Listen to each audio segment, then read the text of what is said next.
There has been a lot of talk about India-Bangladesh relations, especially when it comes to the world of sport and specifically cricket, after what had happened to start off 2026 when Bangladesh, citing political tensions, chose not to send their team to India for the T20 World Cup. The tensions, of course, stem from the fact that Mustafizur Rahman, a legendary Bangladesh cricketer, was forced to get removed from his IPL team, KKR, after they had bid for him. But there were political protests in India that said, how could you be playing a Bangladeshi player given the political tensions that are existing and the crimes on minorities in the nation?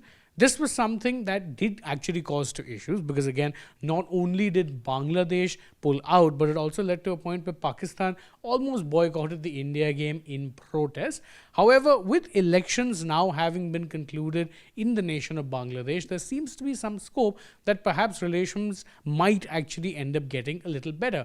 Why do I say that? Well, because the current sports minister, Aminul Haque, has actually put out a few interesting pointers on what it is that he wants to do, specifically when it comes to actually looking at the ties between India and Bangladesh in a sporting sense. Let's take a look at what he had to say. He said that, look, we want to resolve this issue quickly through discussions because we want to maintain friendly relations with all our neighboring countries. Now, this issue that he refers to is, of course, the T20 World Cup fiasco. This was something that did lead to obviously a strain in ties to some degree because, again, it did oftentimes feel like the BCB was trying to take on the BCCI rather than the ICC, which did leave a lot of people a little bit confused. However, it does seem like there's a significant softening in the stance because not only did he say this, he also went on to say that from sports to all other sectors, we want to build a sincere and cordial relationship with India.